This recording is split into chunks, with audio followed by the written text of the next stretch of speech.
Step outside the company for a second, and now it's just André Hoffmann, human being, right? And you are looking around at the world around you, and it's the year 2035. What do you hope to see that would tell you that Switzerland, let's just be a little specific here, has been successful in moving in the right direction in some of these important areas? Well, the state of nature plays a role, and the new technologies that everybody is talking about, these incredible computer powers we're creating, these big data sets which we can now use for taking decisions, are also a way of reading the amount of success we'll be having in managing the global commons. True. Biodiversity is a metric that you can measure. You can measure it better and better, and you can measure it over time, which is, I think, an important issue. So we could say that, just a slight parenthesis, in a couple of days' time, we're going to get to the day where Switzerland moves from the income of its national capital to starting to eat the capital. Oh, so all right. In a couple of days. In a couple of days' time. I read that today. It's true. But I used to chair for a while an organization based in California called the Footprint Network. And we calculated the yield of the planet and the needs of humanity, and trying to sort of align them in a way where we can say, if we translate the need of each individual into a surface, what would that mean in terms of global limits? And at the moment, humanity... In terms of square meters? In terms of square meter, hectares, and at the moment, for instance, humanity needs about 3.8 planets every year.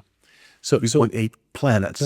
Planets. So you look at the income of the planet, and if you only spend the income, well, then you're on for eternity. You can go on for a long time. But since about 40 years, we're starting more and more to use the capital. In other words, we consume nature more than what nature can regenerate. Right. And the consequences are, of course, that we are getting to the end of the system. We're getting to the end, this is the precipice I was talking about. And there it strikes me that if we succeed in going a bit further from the precipice, that would be success for the system.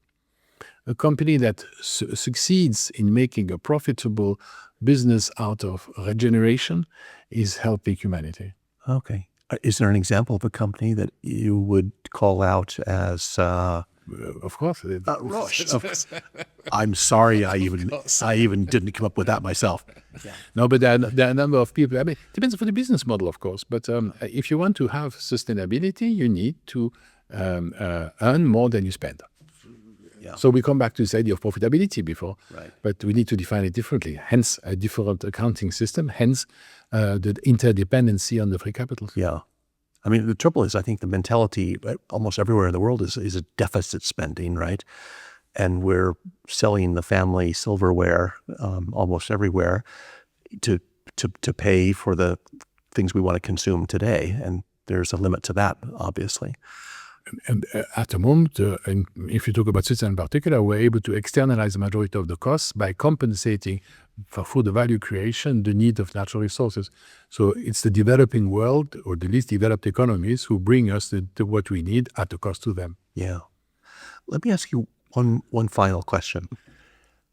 Personally, are you optimistic or pessimistic about this future? Well, you won't be surprised to hear that is a question that comes on the table rather quickly, of course. What does it look like in the future? So I used to be the vice chair of WWF International, the World Wide Fund for Nature, and we used to raise funds to save the planet. We still do, of course, but I'm not part of it anymore. Right.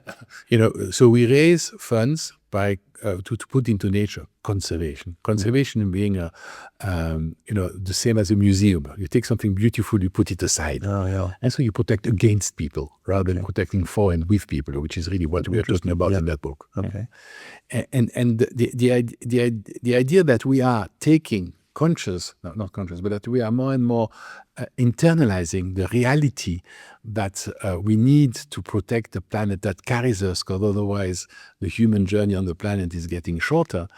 That reality is coming more and more to people. It creates enormous anxiety, and we've had the opportunity to discuss that a couple of minutes ago. It doesn't make, at the moment, action obvious, and yet it should be. an obvious thing. If we don't change the way we function, we are not going to be able to make it in the long term. Yeah. And that is something that, on one side, excites me because that proves, that's a call to action. Sure. And on the other side, it's something that rather depresses me because I see very little movement. So the idea of saying I am broadly optimistic by nature, we will not convince people, or we will not convince humanity, we will not be able to carry everybody along to change the modus operandi if we don't sell a bit of hope, if we don't sort of talk about something that's going to be better. Right. But at the moment, it's not obvious. Oh. So it's a bit of a side way to answer. No. It's interesting, and it's very realistic because, I don't know if I would have necessarily believed you if you said that you were only one or the other, but that I can understand that the two things are very, they're not just two feelings that you have, but they're completely intermixed, and dependent on each other. So, but there's one aspect of the whole value creation that we haven't really discussed, and maybe that's not relevant. But when I spoke about WWF, this idea came to my mind.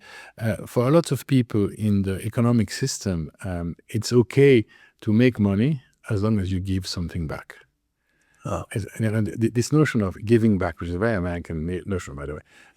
For me, giving back implies that I have taken. And I have not taken. I have helped other people together to do something. That's not the same. Same. But the key issue is that the idea of thinking that being philanthropically minded allows you to act immorally or amorally in the market is something we really need to do something about.